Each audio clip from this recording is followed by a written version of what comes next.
Hello, adventurer. It's good to see you. You have made it to the morning grind. Welcome, welcome. It's the live stream at the beginning of the Geekverse, where we talk about all types of topics in geekdom, gaming, and fantasy, with an emphasis on being constructive and creating the things that we want to exist in the world. It's all on the grind, Sizemore. Can't be too fine, can't be too coarse. That's exactly right. There are a lot of adventures to be had today. Dungeons to explore and monsters to slay, and who knows what a random encounter might send our way. That's why we have to prepare, so settle in now for the morning grind with your favorite beverage in hand. Tea? Or maybe something a little stronger. I've got a few bottles of the old Wynyard left. Whatever you want. Pull up a chair. Dude. If you're feeling fancy, how about a cappuccino? Or a frappuccino? Or how about an espresso? Just tea, thank you. Sounds good to me, Gandalf. Whatever you want. I'm just glad you're here. Everyone is welcome. You can just watch if you want. You don't have to worship anything you don't want to worship. Thank you, Mike. But be forewarned. Sometimes we get really strange characters around here. Wait, what's that you say? Why can't you come and be a part of the stream? My wife would disown me. Oh no, I bet she'll be fine with it. Come on in. Am I scared for my safety? No. What are we supposed to do? Everybody do the secret handshake.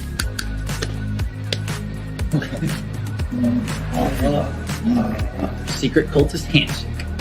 Oh, now do wizards who love each other. This, my friend, is a science. I still don't have gifts, but it's fine. It's all on the grind, son. Can't be too fine, can't be too coarse. Dude, this would be a sick place to bring the band. Indeed it would be, Dave. It really would. I'm seeing more people coming in. Welcome. Glad to have you here. Oh, look, here's someone new. Is this the cultist meetup? Yes it is. Come to hang out? Please accept me.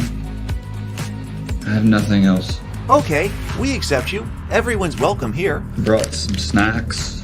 Well, that makes things even better. You want some coffee? I don't drink coffee. You sure? It's cultist coffee. What makes it cultist coffee? I'm a cultist and I'm drinking it. Oh. Then I'll have some. What exactly is going on here? I'm seeing more people coming in. Welcome. It's so great to have you. Oh, and look, here comes another stranger. Can we help you? Yes, fellow cultists. I could really use some food. Oh yeah? Welcome. We have donuts. Oh, it's me. I'm glad I'm here. I'm sure you have a few questions for me, though. What's your name? Who do you work for? What god do you worship? Great questions, Rob. I'm Steve King, and I worship Nyarlathotep. No, not really. I'm just Heath, and I won't be worshiping anything this morning. But I will be your host. Welcome to the office. We're going to have a great time. I've got my coffee ready, because now it's time for the morning grind. If you could become a fish, that would be amazing. Then I could command you with my mental fish powers.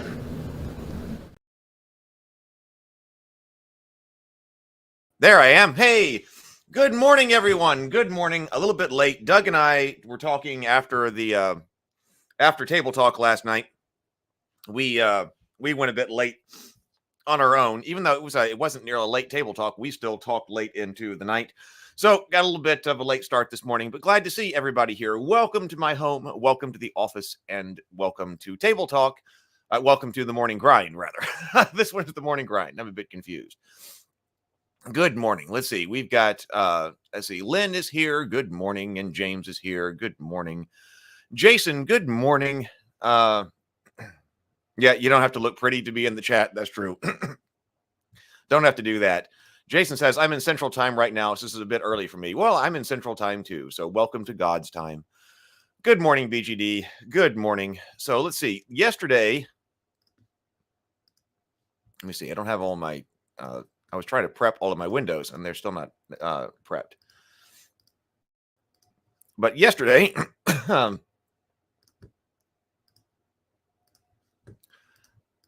Doug and I had our discussion about Napoleon.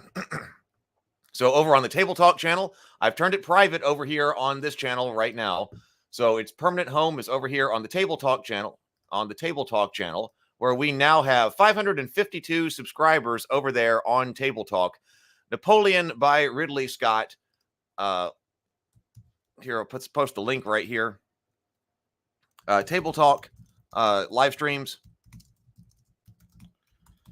I am going to work on clipping that this afternoon. Brianna and I are going to be working on our thumbnails and everything for Table Talk. We've got Arcane clips, so there'll be clips of the Arcane discussion coming out on Table Talk on that channel. I'm also going to dig right in before Brianna and I meet and try to attack clipping Napoleons. This probably is not going to be a very long Table Talk, a long morning grind this morning, because I need to do that. I got a whole bunch of things I got to do. And then Brianna and I are working. We're going to try to get some things going on the Table Talk side of things. Meanwhile, let's see. Also, we'll work on the cultist side of things as well. The cultists. Here we go. Why is that up? So the cultists right here. We now have 1,350 subscribers over on the cultists. I have a feeling the cultist is going to tear loose here. The cultist is my web show for my comedy web show about modern day Lovecraftian cultists who just want to worship Cthulhu. And man, people just don't understand, including their mom. So I have a feeling we're going to break loose here soon. We're going to be breaking loose here soon. Good morning, Robert. Good morning. So Robert was there last night. Last night was a fantastic conversation. But then also, so right here, let's see, how are we doing this morning? We have 14 backers. 14 backers have come in on the Trial of St. Gabriel. This is my Kickstarter that I'm running right now. So Trial of St. Gabriel is my dark Christmas story. Deals with topics of fate, good, evil, obedience. Why is it that heaven lets terrible things happen to people? Why is it that terrible things happen to people if heaven is so powerful? And so I actually see this as a corollary to the book of Job, because the book of Job talks about, well, why do bad things happen to good people? Well, sometimes it might be because heaven's testing you. Why did all my children die when this house collapsed? Well, maybe it was a test to see what if you would curse God as a result. So that was heaven actually doing something to you. This one is more about heaven's inaction. Heaven's inaction. And so the angel that is in the book of Job is also in the Trial of St. Gabriel. It's only $4. The short story, it's a short story. The short story ebook is only $4 over on Kickstarter, although there are softback copies as well. I was learning some new software yesterday to relay out this book because Robert had sent me some updates. I had a couple of updates I wanted to make, and obviously I needed to do some updates in the interior anyway, since my imagery didn't come out in this proof I've got right here. So I have to update this anyway. So I was learning some new software yesterday, just got started with that, called Vellum. There's one problem is this goes to directly to the kinds of things we were talking about. We're talking about the ELF license. And is it really a big deal to produce multiple versions? Or is it really a big deal just to have to update one little thing like a credit? Well, to me it is, because if it's going to be published something like this, first of all, it takes weeks to get a preview and the your proof copy, which Drive-Thru Fiction and Drive-Thru RPG are going to require you to order at your expense. And it can take 3 to 6 weeks to get a proof made before you can actually go forth and sell it. But when you think about all the different formats this book is in, I think Vellum's going to help with that. But would be a layout that is specifically for the print copy. There would be a layout for a PDF electronic copy, and then there would also be a layout for a Kindle version. So that's 3 different layouts that would have to be adjusted for anything. So come on over to Ravenkeef's Discord. Yes, the Discord server. I meant to post that last night, and I didn't. James says, I'd argue that Job was also about heaven's inaction. but it's active inaction since Satan first asked permission to affect Job, and Yahweh grants it. Yeah, well, yes. And we can talk about that. We might be able to talk about that tomorrow. James and I are going to be talking on Table Talk tomorrow about good and evil and storytelling. Good and evil and storytelling from the Catholic perspective, and we could even talk about the Book of Job. We can discuss that tomorrow. What else here? I guess that's about it. Okay, let's go to Turning Pro, which is our new book by Stephen Pressfield. I need something else to drink here. So, but I've got, I poured some Coke Zero this morning. So, everybody, let's do our breathe and sip. Breathe and sip, breathe and sip. 2 deep inhales, complete exhales, and then take a sip of your favorite beverage, whatever you've got this morning. Here we go.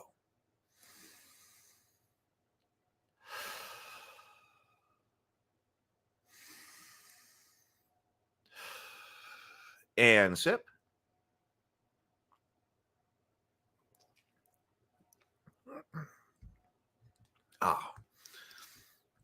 So, from Turning Pro by Stephen Pressfield, My Life as an Amateur.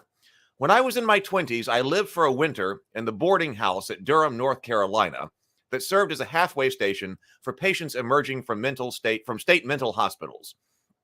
I wasn't a mental patient myself, but the law of metaphor had brought me to this place as surely as if I had been. The people in the halfway house were by no means crazy. They were as interesting and complex a collection of individuals as I had ever met. I made friends. I found a home. We did a lot of talking in the evenings in the halfway house. We gathered over coffee in the communal kitchen and talked about books and politics and whether aliens were messengers from the future or from God. I was the only one in the halfway house who had a job. I was making $1.75 an hour at the body shop of a trucking company, training to become an over-the-road trucker. Everyone else in the halfway house got a check from the state. Social workers appeared from time to time to evaluate the people in the halfway house, to check on their progress, and to counsel them in their reintegration into society and the real world. I began to wonder how I came to be in this house with these people. Why did I feel so at home? Was this my destiny? Then one night I had a dream. In the dream, I came into my room and found that my shirts had all folded themselves in the drawer instead of being mashed together in their usual jumbled mess. My boots had crawled out from under this bed where I normally kick them when I took them off and had set themselves upright and tidy.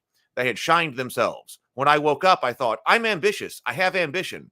I didn't tell anyone in the halfway house about this dream. In fact, I haven't told anyone to this day. I kept the dream private. It was my secret.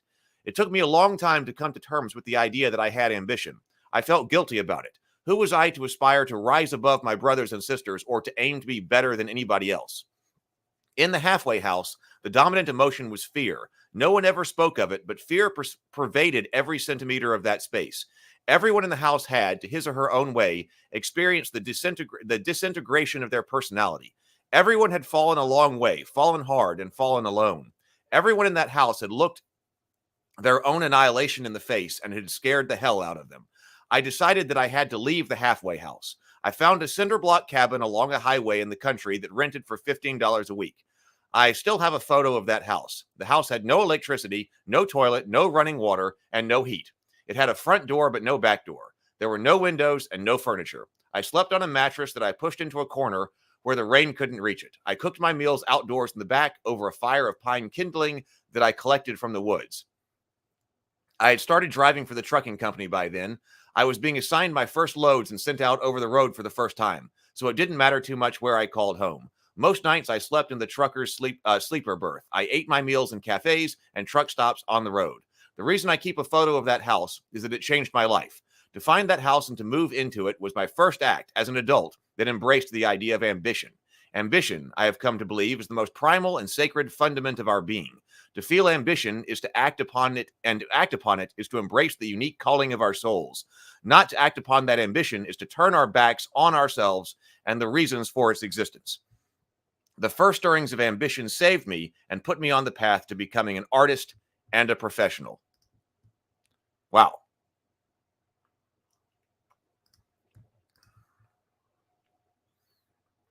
Oh yeah, yeah. Oh yeah. Sable was having some dental surgery and stuff. Hope Sable Phoenix not here this morning. Hopefully he's just late. Poor guy laid out from dental surgery. Yeah, he said that yesterday during Napoleon. Good morning, Inner Light. Oh yeah, yeah. This is actually rather timely here because as Andrew's saying, good morning. I'm sure you have seen the Sports Illustrated was caught trying to pass AI writers and articles recently. Yeah.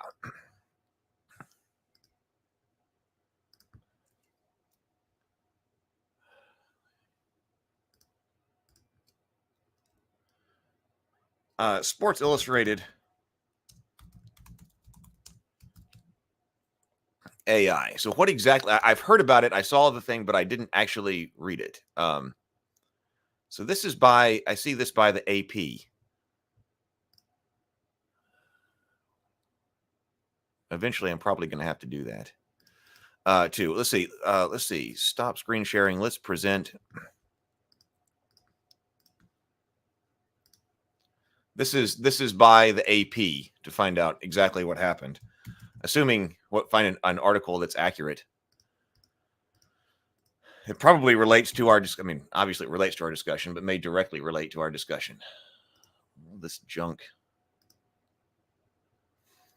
So this says Sports Illustrated is the latest media company damaged by an AI experiment gone wrong.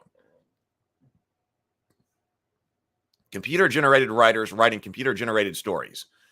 Sports Illustrated is the latest media company to see its reputation damaged by being less than forthcoming, if not outright dishonest, about who or what is writing their stories at the dawn of the artificial intelligence age.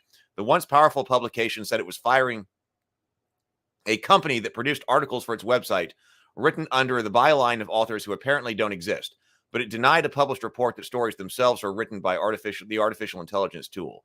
Earlier this year, experiments with AI went awry at both the Gannett newspaper chain and the CNET technology website. Most companies are testing the new technology at a time when human workers fear it could cost jobs. But the process is fraught in journalism, which builds and markets its values-based products around the notions of truth and transparency. Wait, so that didn't tell me what. Conflicting accounts of what happened. Okay, Sports Illustrated now runs as a website and once monthly publication by the Arena Group. At one time was a weekly in the Time Inc. stable of magazines, known for its sterling writers. Its ambitions were grand, said Jeff Jarvis, author of Magazine, a book he describes as a eulogy for the industry. On Monday, the Futurism website reported that Sports Illustrated used stories from product reviews that had authors it could not identify. Futurism found a picture of one author listed Drew Orts on a website that sells AI-generated portraits. The magazine's author profile said that Drew had spent much of his life outdoors and is excited to guide you through his never-ending list of the best products to keep you from falling into the perils of nature. Upon questioning Sports Illustrated, Futurism said that all the authors with AI-generated portraits Upon questioning Sports Illustrated, Futurism said that all the authors with AI-generated portraits disappeared from the magazine's website. No explanation was offered. Futurism quoted an unnamed person at the magazine who said that artificial intelligence was used in the creation of some of the content as well, no matter how much they say it was not. Sports Illustrated said the articles in questions were created by a third company, Advon Commerce, which assured the magazine they were written and edited by humans. Advon had its writers use a pen name, actions we don't condone, Sports Illustrated said. We're removing the content while our internal investigation continues and have since ended the partnership, the magazine said. A message to Advon wasn't immediately returned on Tuesdays. In a statement to Sports Illustrated, the Sports Illustrated union said he was horrified by the Futurism story. We demand answers and transparency from the Arena Group management about what exactly has been published under the SI name, the union said. We demand the company commit to adhering to basic journalistic standards, including not publishing computer-written stories by fake people. So Gannett paused an experiment at some of its newspapers this summer in which AI was used to generate articles on high school sports events after errors were discovered. The articles carried the byline, Lead AI.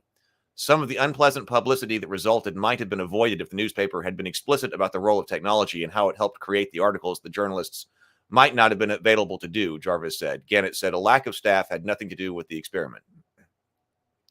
This past winter, it was reported that CNET had used AI to create explanatory news articles about financial services topics attributed to CNET money staff.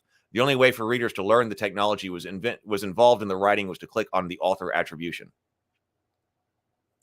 Only after its experiment was discovered and written about, other publications did CNET discuss it with readers. As a note, then article Connie Guglielmo said that 77 machine-generated stories were posted and that several required corrections. The site subsequently made it clear that when AI is being used in story creation. Okay.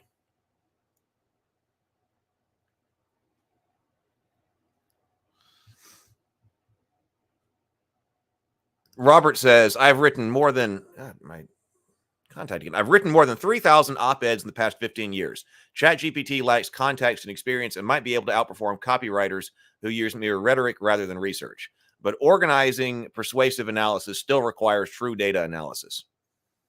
The AI can barely do math at this time.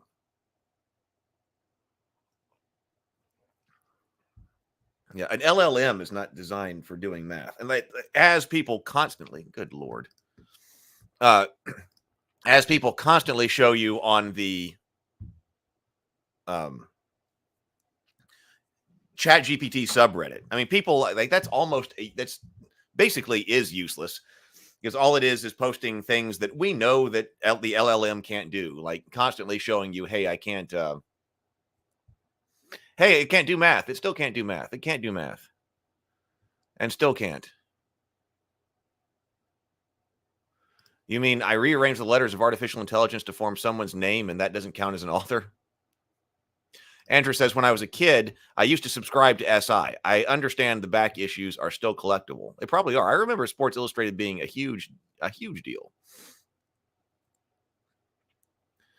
Andrew says, I just like that they created fake authors in bio. SI should have just left the attribution blank. Yeah, you could have done that. Could have done that too.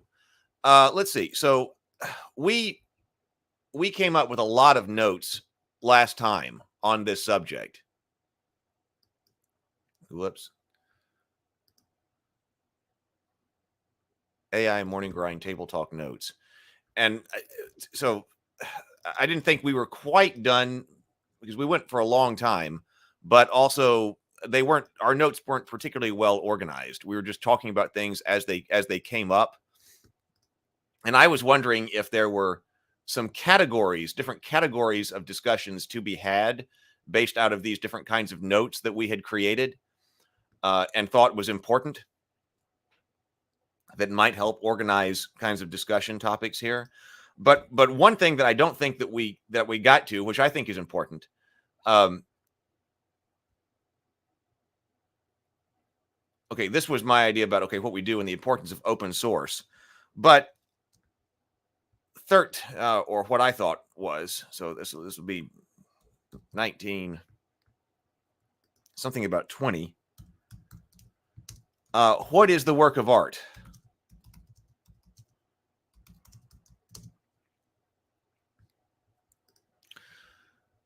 Let's see. Robert says, I'm just saying the only authors who should be worried on the news and policy business, in the news and policy business, who should be worried about their jobs are the ones who either don't know much or didn't bother to learn.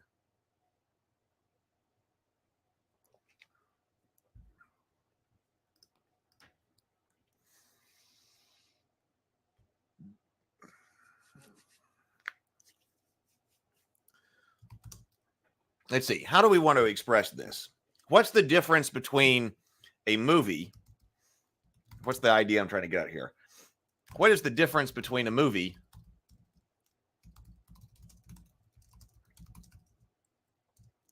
and a drawing or painting?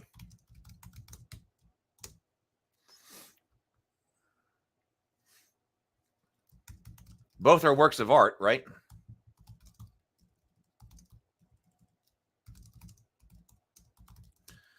But one of them is certainly expense to produce.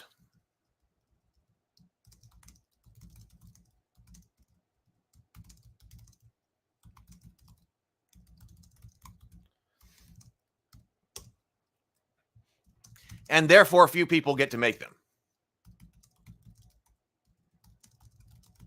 If you want a TV show, or you want if you want to bring if you're a producer, writer, director, or writer, director, and you want to bring out something like a movie or a TV show, that's going to cost you millions of dollars. And there's significant few people who get to make them, and few people control the funding, the funds, and let's say infrastructure to create a film or TV show. Also, I would say hypothesis here: people with monetary interests, people who have spent with monetary interests in physical, or not non-AI, we're calling just generally AI production, will be against it. Follow the money. So if you like, for instance, if you just spent $20,000 on art for an RPG book just before before diffusion models came out,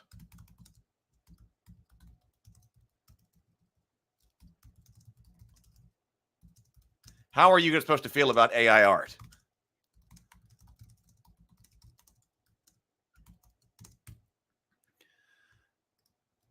My guess is, if you're following the money, pretty bad. Like, wait a minute. Listen, I've got this fantastically illustrated RPG book that I spent a lot of money on creating on art for, like hiring all of the best artists. They were painting up physical prints and not physical prints, but physical originals, painting all this stuff up. It was all photographed. It was sent to me. I put it all in my RPG book. Wow. Isn't this amazing? Isn't this a fantastic book?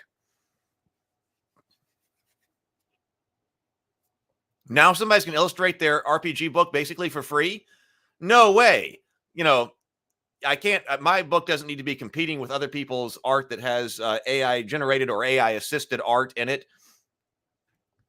I did it the real way. You might expect people like that to be against AI art.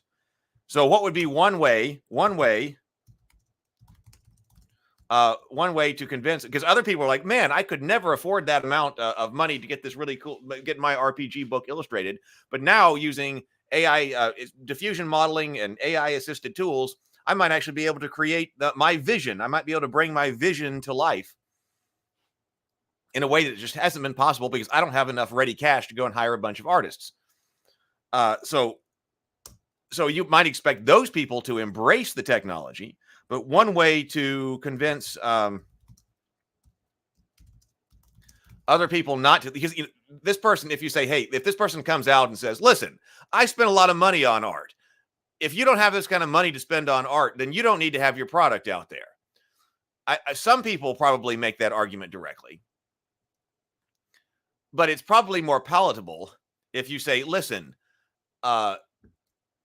doing it some other way than I did it,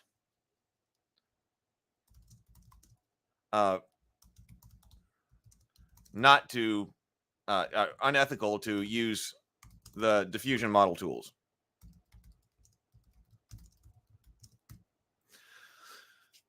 It does still happen to, it would still in that case happen to protect that person's interest, but it would be in that line of thinking, well, it's just be so unethical if somebody were to use that. The only ethical way to do that is to do it the way that I can do it, the way that I did it.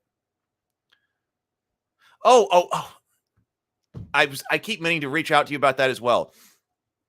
I wanted to be sure that it came, that you did get it, and it was not broken by the time you got it, because I try to pack them all very well, and it said fragile on it. And then, I said, answered fragile and everything. And it said this thing. And then at the window at the post office, the person took it and threw it into a bin. And I was like, okay, well, even though she had been the one who applied the fragile sticker to it, then she went and tossed it into a bin. And I was like, okay, well, I guess we're going to find out whether or not, right away, whether or not my packaging worked or not. So you did get it, and I hope that it is intact. I guess it is by this, but if for some reason it wasn't, I'd fix that.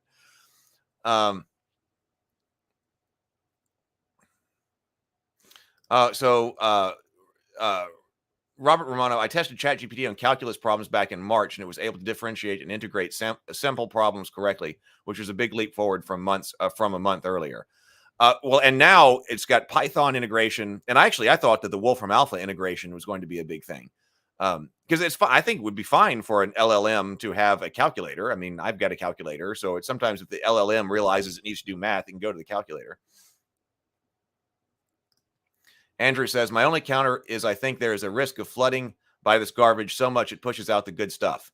At some point, it will be free to generate AI content endlessly, and it's not free at the moment, but it's pretty close to free. But that's where with every technological advance it gets much easier to create a bunch of crap.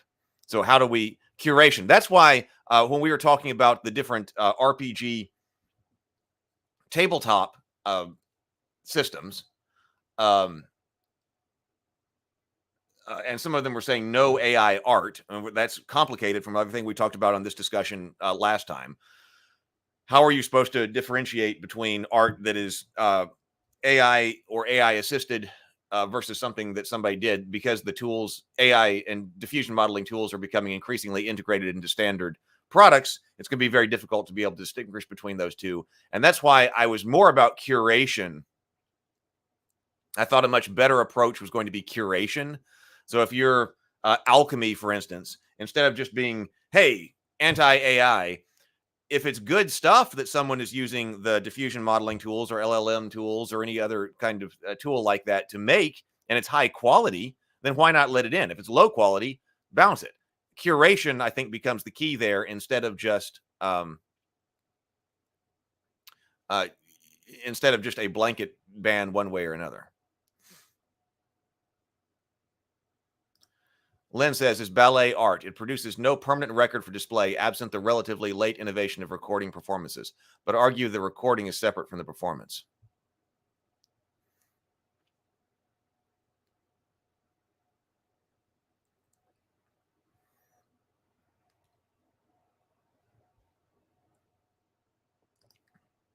Robert says, it still doesn't make sense. To do a real news story, you need sources who can tell you something. AI can't call an administration official and get a preview of a new policy. Robert says, now Bloomberg or CNBC probably don't need copywriters to tell us what stocks did today for sure. But real news stories, no way. Access Your Light says, that seems very elitist. If you don't have this money, you shouldn't be trying to get a product made. That seems very elitist. A statement that if you don't have this money, you shouldn't be trying to get a product made. But yet I feel this is part of it. I do feel that this is something that is under there. It's a way to keep people from providing competition. Sometimes this works. See, I'm not on this side. I would say, listen, use all that as things get increasingly cheaper to make. Yes, as Andrew says, that means that we're going to get a lot more junk. But it also means that people who otherwise would not have been able to create the things that the things that they want to create because of, in this case, financial obstacles, are suddenly going to be able to do it. So we should get more stuff that is also better. I mean, we should get new stuff that we never would have had before. Somebody would never have been able to make this product. I mean, even something like print-on-demand books. Like, oh, now if you can't afford to do a whole print run, do you really need to be publishing a book if you're just doing print-on-demand or something like that? I mean, you can see that attitude in a lot of different things. I think this enables us to find more people who are going to be able to bring out something that's really good. Yes, it'll increase the amount of junk, but we're also going to allow us to find people who are really good at doing these things and making these things that we never would have found before. So that's why I say, I'm going to return to this, but that's why I say, I hypothesize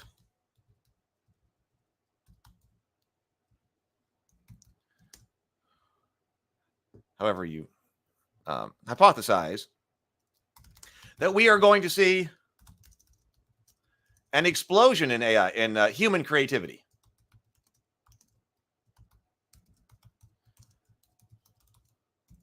Yes, we will also see an explosion in automated AI generated junk. Yes, I know. But I think we're going to see an explosion in human creativity here. I'm talking through this myself. I got these 3 points I'm still working on here. But I think we're going to see an explosion in human creativity because, as is always happening with technology and tools, we are giving more and more people more and more capability.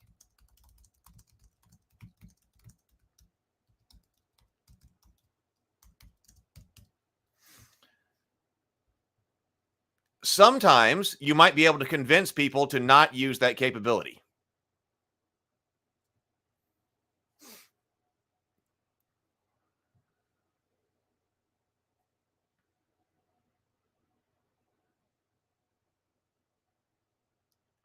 Let's see. I was just looking at the comments for a second about the definition of art and ballet. I'm watching all that. So sometimes you can convince this person to not do this. I've got a screenshot. I don't have it ready right now, but I was taking screenshots of these things for discussion. If we were to have this kind of discussion on Table Talk or wherever else, there was somebody that was talking about that they are poor and they have this great idea for I think it was a board game. I don't think it was an RPG. I think it was a board game that they really want to bring out, but they were saying, but I'm poor, I don't have any money, and I would never use AI art for it. Now, that's not a decision that I would make, and I would certainly try to convince that person to not to actually bring their game out. Like if they have a great idea for a game, I want to see their game. And if the only obstacle to this is that they don't have enough money to create art, but they could do it using AI assisted or AI generative tools, then I would say, go ahead, let's bring this out. But nonetheless, that was, if you're a cynic, you could say, well, that was an easy way to convince people that, hey, you know what, that person's game shouldn't exist. Even though we have the tools to bring them to empower that person to bring out their game, they're not going to do it. And so, but that's a call that everybody's got to make. Sometimes this works. And people will say, like this person on Twitter that I was reading, that even though that they would rather their game not exist, rather their product not exist, than make it exist with this technology.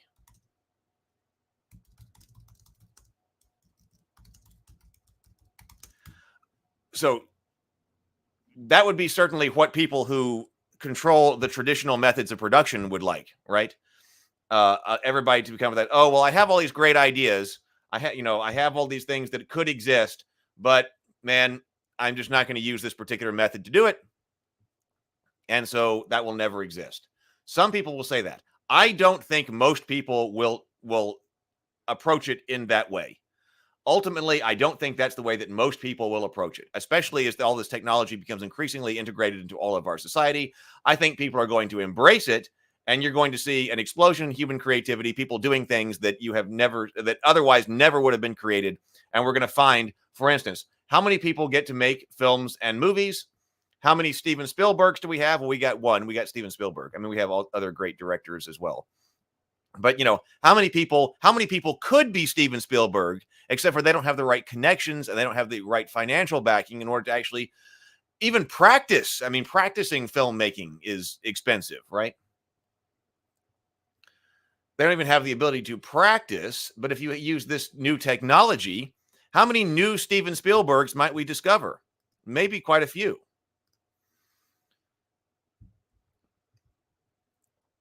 I was watching somebody who was talking about their professor of film who had, and I think I posted this to the Discord server as well. We'd have to go find it, but it was something about their college professor had these great ideas for films, and he died with them all unmade. He never made them. They never came into existence. Why? Because that was in the era of digital cameras and digital film editing, right? But he thought that it wasn't truly a film unless it was actually shot on physical film. That doing things digitally with digital cameras and digital editing was not filmmaking. And so he made the call, I'm going to die without my films made because I would rather my films not be made than have to make them with digital technology. So we never saw whatever it was that he could bring out. And we've talked about, Pressfield has talked about this, that it's immoral, according to Pressfield, if you've got something that I've got to create or supposed to create and you need to bring out into the world and then you don't. We talked about what would have happened if Shakespeare had just decided to never write his plays or write them and say, but I'm never going to publish them. I'm just going to keep them here in my drawer. Everything that's happened in society, all of the wealth and economic value that's been created because of the existence of Shakespeare's play, what did Shakespeare give to the world? He gave an incredible amount to the world. I mean, think about all of the actors who have practiced on Shakespeare or have gotten their start in some kind of Shakespearean play, not to mention the economic activity of the plays themselves, but training actors, gotten people interested in acting because of Shakespearean plays. All of that was generative from Shakespeare. So can we use these technologies to explode our creativity and bring a whole lot more to the world? I think we can. And we don't want, do we want, you got to have $60 million in order to make that. Well, there are only a few of us who get to play around with $60 million in order to make something. And we're the ones who control that. And if you've got new technology that circumvents us, then, no, that would be unethical. Or people are going to make that kind of argument, and will people accept it? Like I said, I don't think people will. I think people are going to, wait a minute, I can make what I want to make. Screw you. Like I said, if it's the don't hit that button in Photoshop. Now, if you want to be a real artist, you've got to, you can't use those buttons in Photoshop. Don't hit the naughty button. A large chunk of people are going to say, screw you, I'm using that button. TSL Frontman says, one of the biggest gripes with AI comes from taking the work of creative taking the work and creative organic inputs from artists, often for cost cutting rather than employing AI specific tasks. Taking the work and creative organic inputs from artists, often for cost cutting rather than employing AI specific tasks.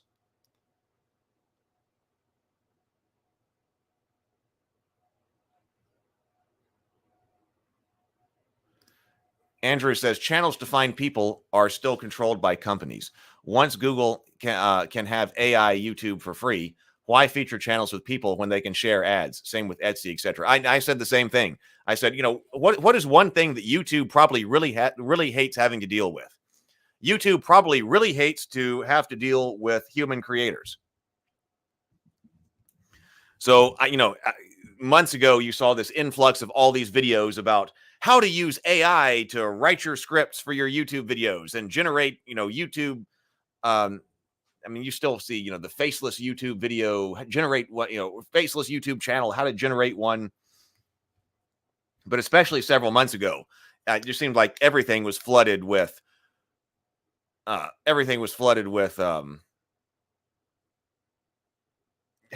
to use AI to generate all of your YouTube content. And I said, if that works, then that's not something you're going to be doing. That's something that Google itself is going to be doing. YouTube, owned by Google, of course. That's going to be something that they're doing. They're like, aha, look, because they've got a lot of AI processing power. And be like, hey, wait a minute. Why are we letting our creators use AI and then paying them to create AI-based YouTube videos? Why don't we just create all AI-based YouTube videos? And then it can be exactly the kinds of stuff that we want it to be. We never have to worry about a creator getting a copyright strike, or we never have to worry about a creator talking about something we'd rather not have them talk about, or showing something we'd rather not have them show. We'll just make sure that our AI understands exactly the kinds of things that are acceptable to show here on YouTube. Then we will just endlessly generate YouTube videos. I said that was the end goal of that. If that is something that can be done with AI, it's not any kind of small-time creator who's going to be using AI to all of a sudden it's going to be something that YouTube would use to displace creators.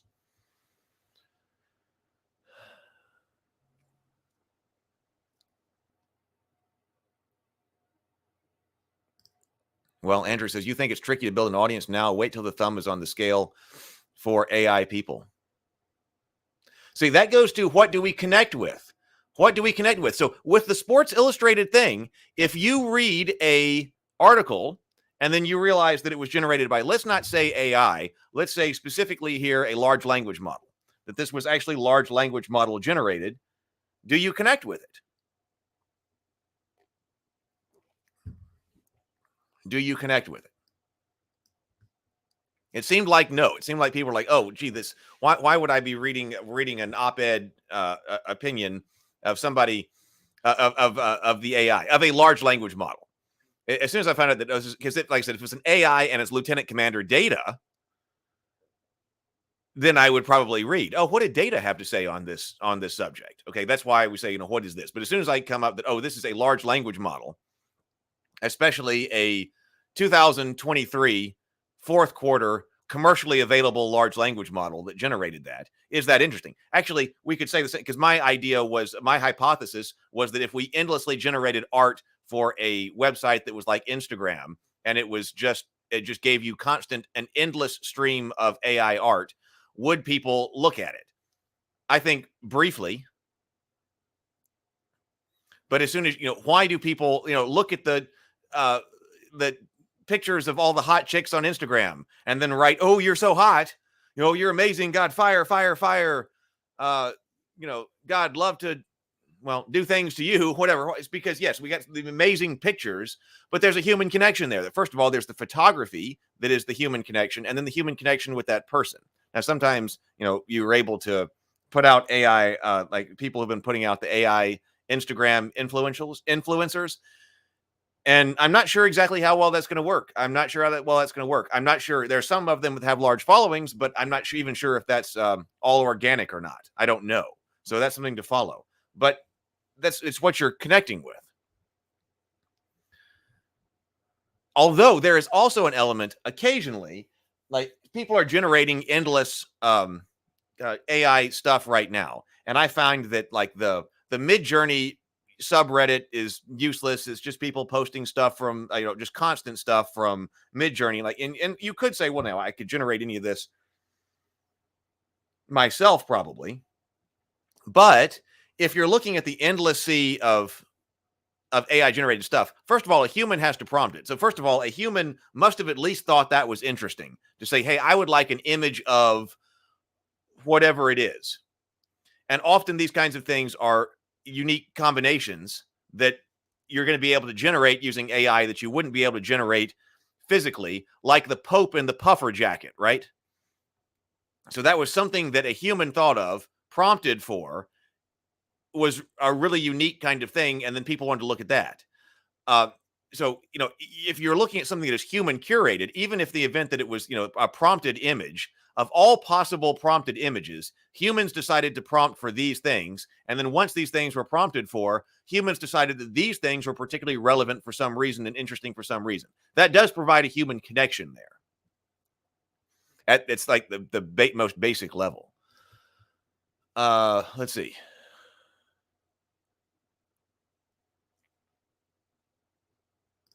Another problem is if there's a strike of some kind and you use AI, it will cause backlash. It happened when a college kid when their writer strike was happening.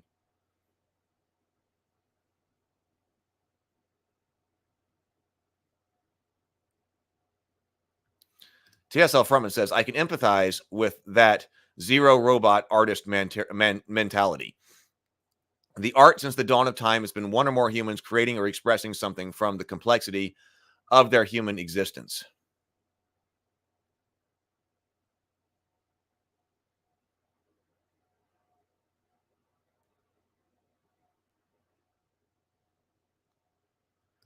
TSL Frontman says, I think it's completely immoral to force an artist to publish their art because someone wants to capitalize on the potential or for any reason. Shakespeare wanted everyone to experience his art.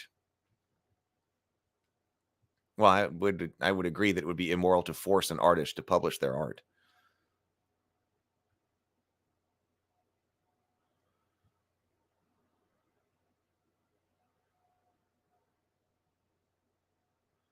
Just looking at different comments here. There's a lot going on this morning. This is a very popular topic. Lynn says, I really hate those AI-generated YouTube videos. There's the flood of junk starting right there. Andrew says, I think that SI should have created fake authors for it. I think people might be less judgmental if they think it's a person versus AI. Expectations matter. Oh, Heron coming in from Facebook. Good morning from Facebook. So yes, I do stream this out to my YouTube, my Facebook page. Heron says, makes me wonder just how many of these people have actually tried using it. It's not point and click simple. One has to be very, very specific as to what is desired in order to get it out what is fairly within the right ballpark. Otherwise, the result can be comical, to say the least. Yes, I think there is also a misunderstanding. People think that, oh, it's AI generated, so it's just something that is, just something that appears, which is the way people used to think about Photoshop. And some people still think about Photoshop. Oh, isn't Photoshop that thing that makes images? Isn't that what Photoshop does? Okay, well, no, Photoshop doesn't make images. It's this very elaborate, complex tool system that is out there. And no, it doesn't just make you an image. You have to be proficient in Photoshop in order to be able to do digital painting and digital compositing and all of that. And so that's why today, obviously, most people are like, oh, if you're a digital artist, do we even put the qualifier digital on there that I'm an artist? Oh, and you use Photoshop? Of course you use Photoshop. And that doesn't take anything from you. But yes, some people now think that, oh, if that was done by AI, it's just, you just typed something and all of a sudden everything appeared exactly the way that you wanted it to be. And that is not the case. I'm still struggling to figure out how to get it to do Rabivania. I'm going to turn to that in a big way in a little bit. Hopefully in about a week or something like that. I got to get that figured out because yeah, it's not just click and then all of a sudden everything appears.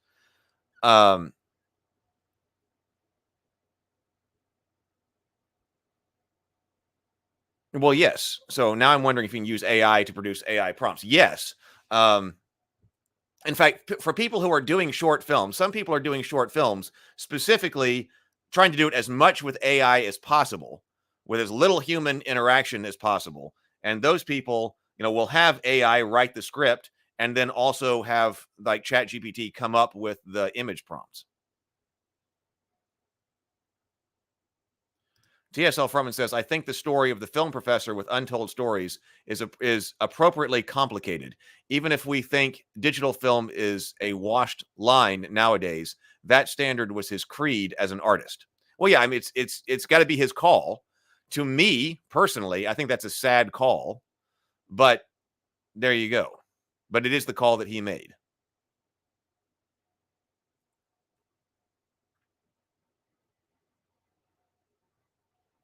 BGD says, TSL Frontman is spot on in that first work. The danger of AI artwork is that it can condition human audiences to conflate original expression born from genuine creativity with deceptive facsimile.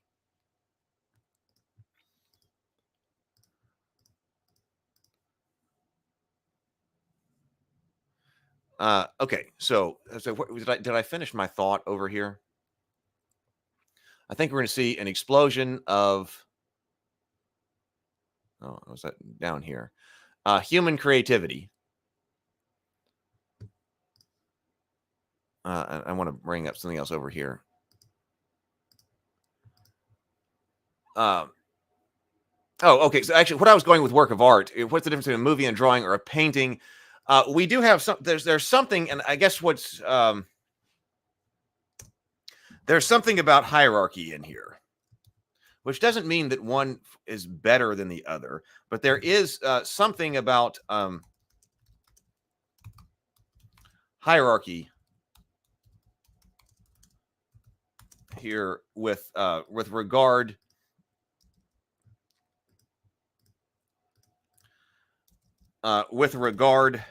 to people, money, infrastructure needed to create. Actually, this might even apply to something like dancing. Okay, you can do a dance by yourself. So that would be kind of a lower order, because if you want to do one dance, you can create it and you can make it yourself. If you want to coordinate an entire, if the work of art you're trying to produce is the dance of 300 people and their coordination and things like that, in a ballet might not be 300 people, but 30, 40, 50, up to however many people. If that's the art form that is all of this coordination, that's a higher level kind of thing. So likewise with something like a film, the film may require the artists for the drawing for the may require the drawing for the concept art. And then we're going to go several different steps from concept art to, all of the costuming to the set design. And then we're going to have the actors and their skill sets. And then we're going to have the camera crew with their skill sets, and then the editing and everything like that. Why? So that the writer director can ultimately produce their piece of art. There, at the end of all of that, we've got this piece of art. Well, so what if we start to flatten this hierarchy of art so that we can do so that that person who wants to bring out that film, like a lot of people are doing some amazing short films, like continually being blown away by what people are doing in the area of AI short films. They're flattening that hierarchy. All of a sudden, something like that would have required a lot of people, a lot of money and infrastructure in order to be able to create, all of a sudden doesn't. So now the question is, does that mean so I'm for that. So personally, I don't have a problem with that. Flattening this hierarchy.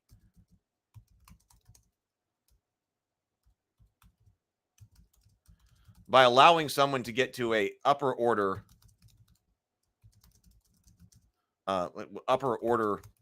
artwork, to me, is good. Because it allows more people to do it. And us to see more human expression. I think you're seeing that person, that human expression of the person who is organizing that. They just now have less they have to organize in order to get to their final piece of art. Does that mean people are losing jobs?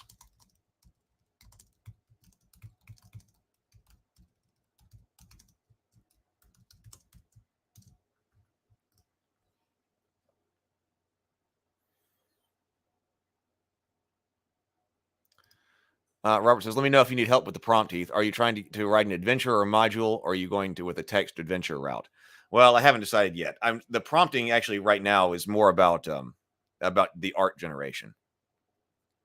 Getting that to work. It's going to have to be custom model training.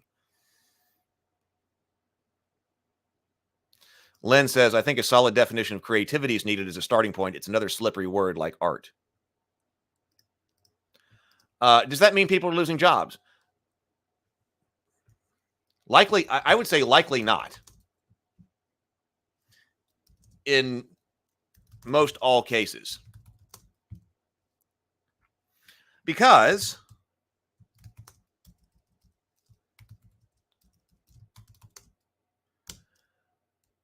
most all AI short films right now, for instance, let's use AI short films as an example, would never have been made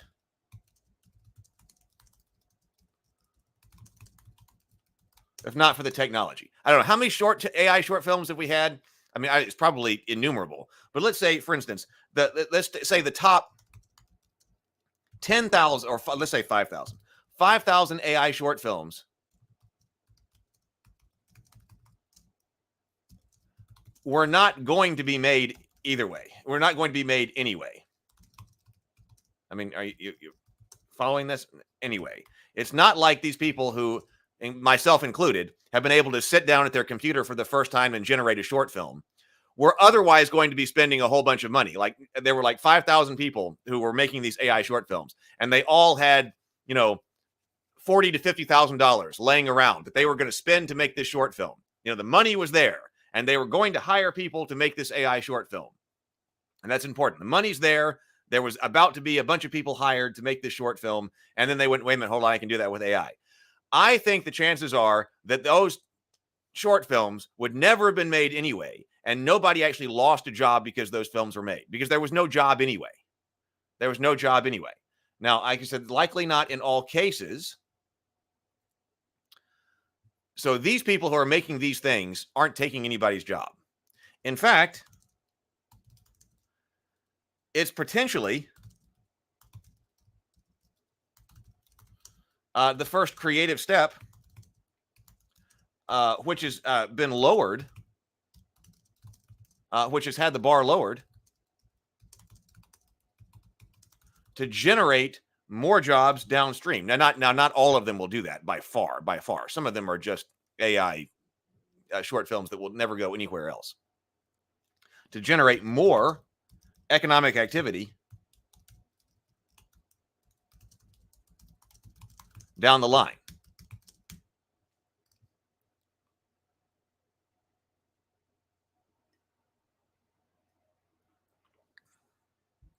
Jappard says, there is a danger in thinking what we have now is all AI could be. This is not the case. AI keeps evolving. It learns from humans, just like we do. There is AI now and AI in the future. Robert says, I find the art generation to definitely be more haphazard and random and unpredictable. However, I suspect increasing the length of the prompt to use particular styling and negative commands can redefine. I was working with styling the other night. That was one of the things. I just had a few minutes and I was like, I need to work on styling. So I tried to work on styling. The outcomes will be more likely to be your liking if you tell it what not to do. I probably do need to work a lot more with negative prompts.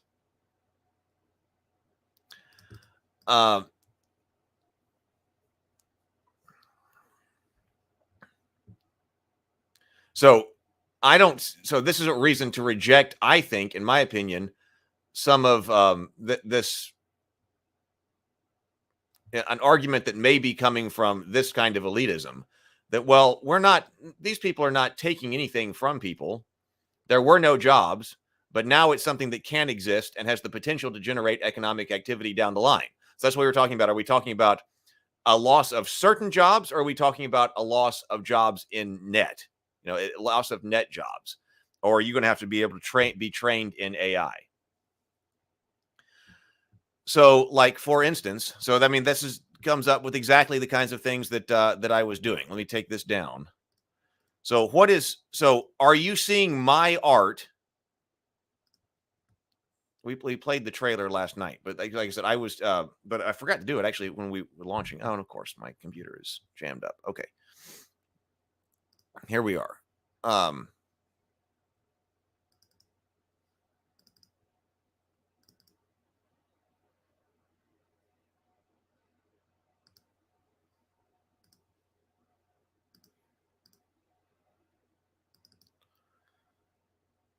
That's weird.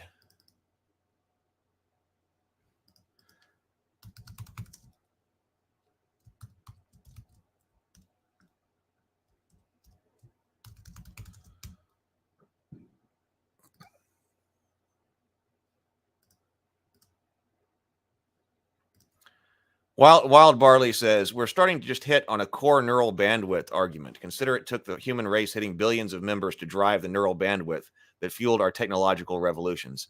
Those revolutions have steadily lifted humanity out of poverty and provided economic opportunity, albeit unevenly. AI will continue to drive this process similarly. So, for example, when I put this together, this has been the latest thing, the furthest thing I've been able to produce. Experience the Christmas story like it has never been told before, from the perspective of the angels. This was the trailer I put together for the short. The third heaven is in tumult as Michael and his host war against Prince Lucifer and his rebels. In the midst of the violence, God Almighty has chosen to be born into the world as an innocent and defenseless babe. The Archangel Gabriel has been dispatched to make arrangements for the birth, but with him goes Sataniel, the angel who tortured Job and slew his children many years before. No one knows what torment he has come to wreak upon Judea. Are you seeing me? But Gabriel is keeping his sword close at hand. The trial of Saint Gabriel, the dark story. Okay, it's not possible. It's not possible for me to go out and shoot all of that. If I were to say, all right, listen, I want to make that trailer, that's not something that I could go out and shoot at anything even remotely approximating any kind of reasonable expense. I mean, the costuming, getting the whole crew together, it's just not something that can be done. So that was all AI generated imagery, and also used a lot of AI generated animations based on that. And then I put that together and edited that over Thanksgiving. So some people, I was here, this discussion was on Reddit. It's like, is this an AI generated video? It's an AI assisted video. I mean, it was definitely using AI technology that assists in the creation of that, creating something that was in my mind that never would have existed without this technology. So I think that is showing you something. That's why I say, is this human creativity? What I just showed you on this screen, is that human creativity? I think it is. I think you're looking at human creativity there. But a lot of people also don't understand still the amount of work that this takes in order to bring something out of your mind, use these tools in order to put it up here. When I was like, how long, we're talking at Thanksgiving, somebody asked me, how long did it take me to make this? And I was like, well, it's unclear because this is the first time I was really diving into it. And so I was also trying to learn the tech and then also plan out a workflow and try to understand my workflow as this goes. So it took me a while, but I said, I would like to be able to produce something like this, probably a little bit longer something like this in a day. And somebody, my father laughed and was like, a day? It takes you a day to do this? If it's AI generated, can't you make this in 30 minutes? And I was like, no, this is not something that can be made in 30 minutes, even though you're using AI. It would take weeks to make this if it were possible if I were not using AI. But I would like to be able, it's not something that can be done in 30 minutes. You don't just hand it, first of all, you're trying to write the script. Other people will use AI to write the script. I wrote the script. And then you can't just hand that to an AI and then have it generate what I just showed you here, that it's a multi-step problem. So a multi-step process. And that's why I say that when I'm looking at these, a lot of these short films and things that are being made, I think I'm looking at the creativity of the person. We're just flattening this, allowing people to get to these higher order forms of art faster, I think. James says, I agree with you. It is. The AI is the tool you're using to express your own vision. That's what I think. And that's why I hate it when, like I said, like somebody was saying, that the person who was saying I would never use these tools to bring out my board game or whatever. Well, why not? I wish they would. Go ahead and let people see it. Use these tools to embrace here. Same would be true if you used a paintbrush. Vinkum says, no human being would stack boots like this. Wild Barley says, so did the concept of the factory during the Industrial Revolution. Disruption is inevitable. Managing it with collective social responsibility will be the challenge. If we democratize the methods of being able to create more stuff, I think that's beneficial. Don't let people trap. That's another why I'm big. The reason I'm big on the open source nature of this, which doesn't mean that you can't later create commercial tools off of. Of course, you can create commercial tools off of an open source base. But if it's open source, then people can also create free tools and such. And like in the case, I pay for AI tools, even though they're open source. I paid for it to make that because if you've got to go through, like I said, 30 different steps, you need each step to be easy. And sometimes commercial software makes that easy, even though it's not like the bleeding edge that is available in the open source realm, or something like that. So there's plenty of room there as well. But if we all have these kinds of technologies, I think we should be seeing an explosion of human creativity. Okay. I have got, Brianna and I are working this afternoon at 1:30. I got a ton of things to do. I got to relay out this book, but really I'm going to see if I can clip Napoleon before Brianna and I get together. So check out Table Talk. There'll be more clips and things like that. Even if you've not been able to watch the entire live streams, there will be clips coming out. And please do consider backing the Trial of St. Gabriel on Kickstarter right now. $4 for the ebook. So if you would like to do that,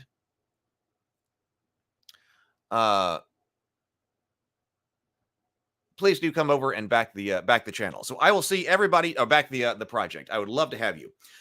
So I will see everybody tomorrow morning for the morning grind. Tomorrow will be Thursday. Oh my God, weeks are just the time is flying by again.